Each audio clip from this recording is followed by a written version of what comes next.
آج ہمارے پاس جو مواد ہے وہ ایک ایسی کہانی پر ہے جو شاید ہم سب نے سنی ہے، لیکن جس کی گہرائی میں ہم اکثر نہیں اترتے۔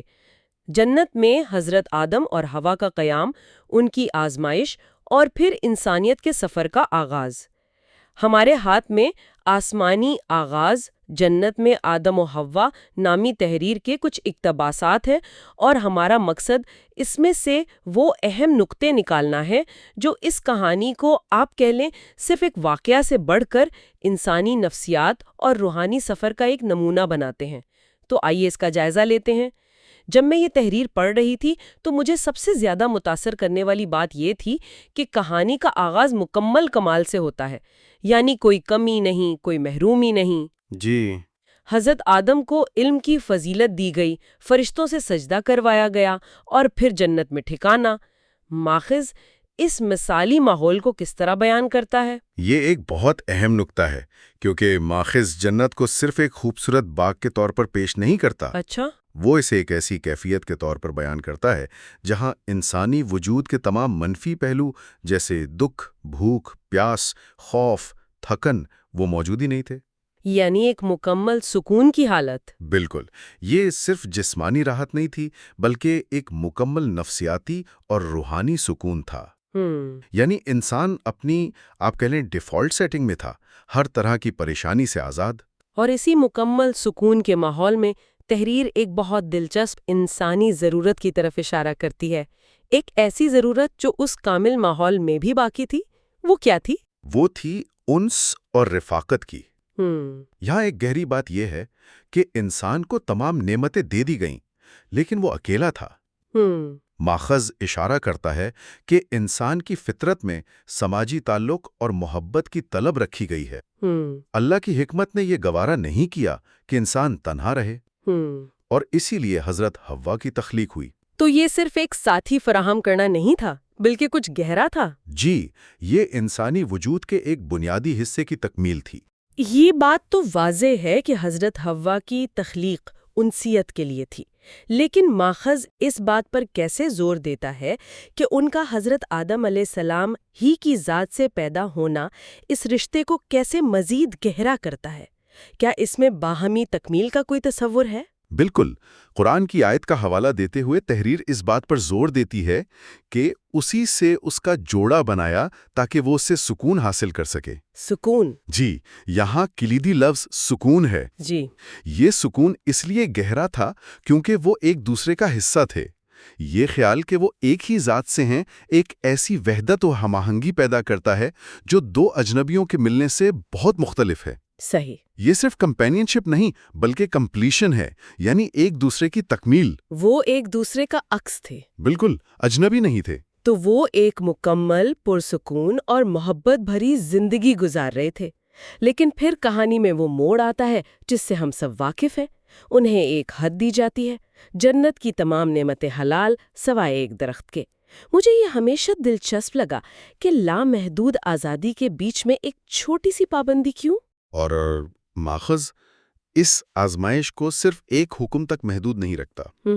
اس میں ایک گہری بات یہ ہے کہ انسان کو لامحدود نعمتوں کے بیچ ایک حد کیوں دی گئی؟ ہاں، یہی سوال ہے۔ تحریر اشارہ کرتی ہے کہ حقیقی آزادی اور اختیار کا احساس صرف اسی وقت ہوتا ہے جب کوئی حد موجود ہو جسے پار کرنے یا نہ کرنے کا انتخاب ہو۔ اچھا۔ بغیر کسی حد کے اختیار بے معنی ہو جاتا ہے۔ اگر سب کچھ ہی جائز ہو تو آپ کے انتخاب کی کوئی قدر نہیں رہتی۔ صحیح بات ہے۔ وہ درخت دراصل انسان کے ارادے اور انتخاب کی صلاحیت کو فعال کرنے کا ایک ذریعہ تھا۔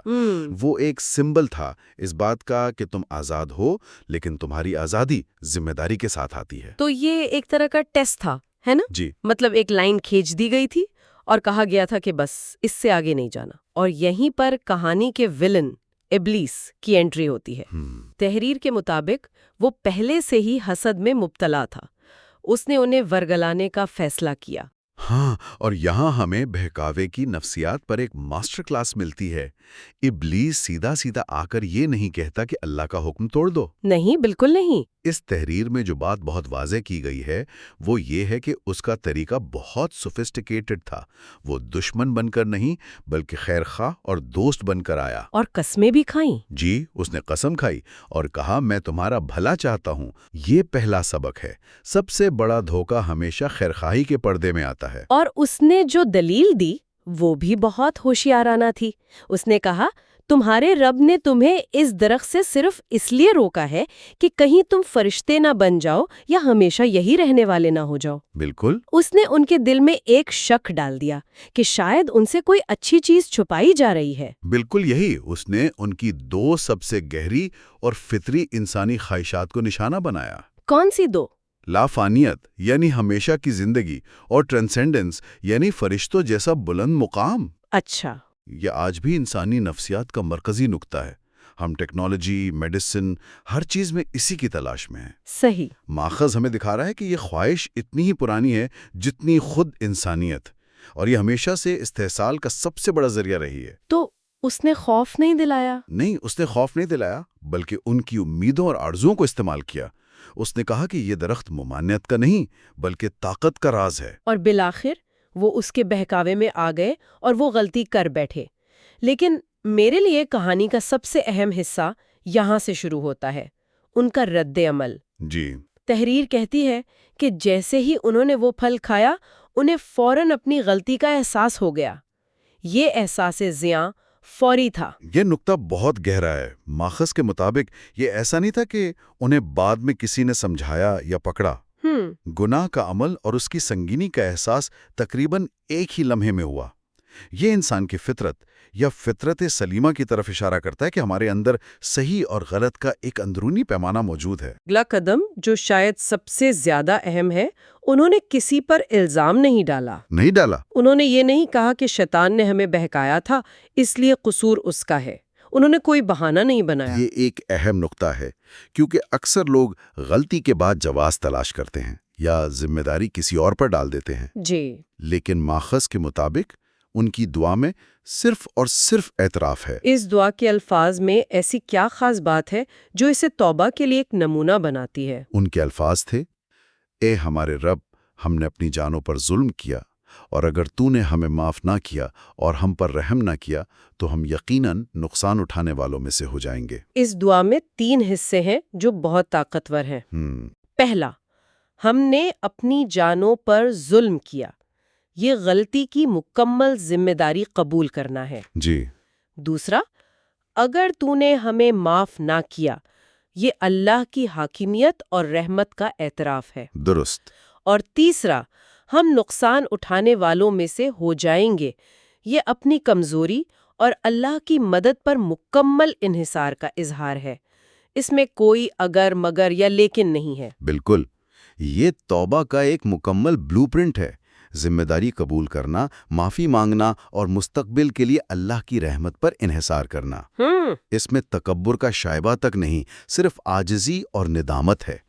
یہ ابلیس کے رویے کے بالکل برعکس ہے، جس نے اپنی غلطی پر تکبر کیا اور دلیلیں دی. صحیح.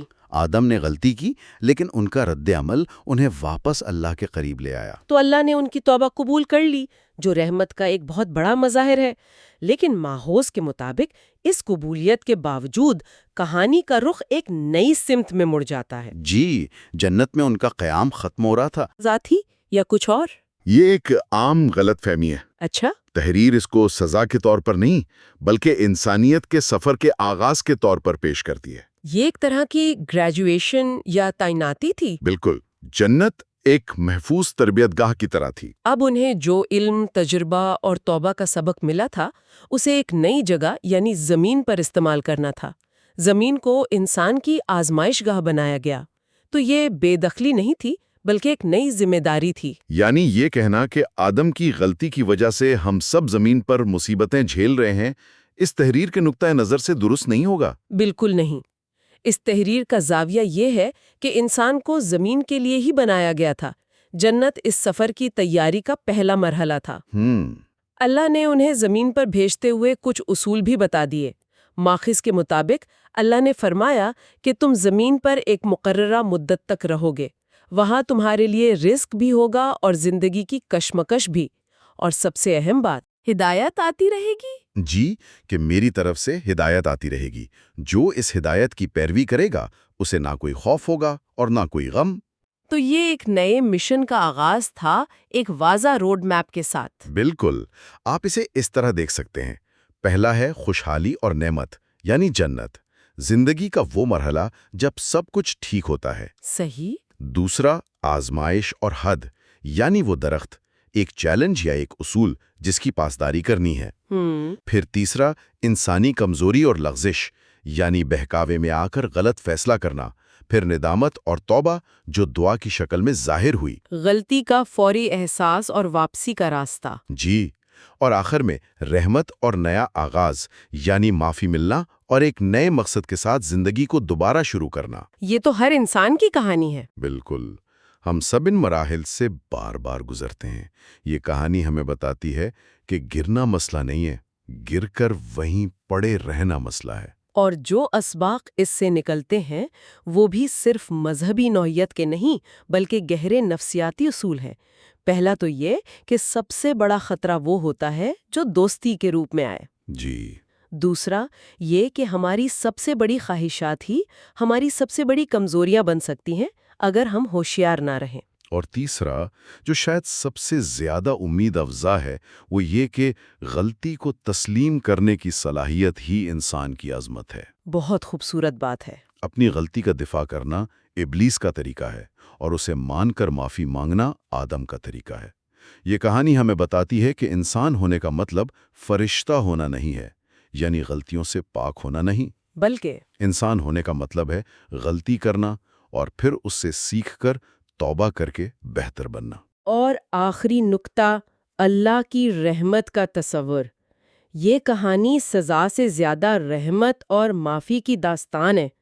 غلطی کتنی ہی بڑی کیوں نہ ہو، اگر ندامت سچی ہو تو واپسی کا دروازہ ہمیشہ کھلا رہتا ہے۔ جی، اور یہ واپسی صرف پچھلی حالت پر واپس آنا نہیں ہے، بلکہ یہ ایک نئی، زیادہ باشعور حالت میں داخل ہونا ہے۔ اچھا، تو یہ ایک طرح کی ترقی ہے؟ جی ہاں، آدم اور حوا نے جنت میں جو کچھ سیکھا، خاص طور پر اپنی غلطی اور اللہ کی رحمت سے، اس نے انہیں زمین پر خلیفہ کے کردار کے لیے زیادہ اہل بنا دیا۔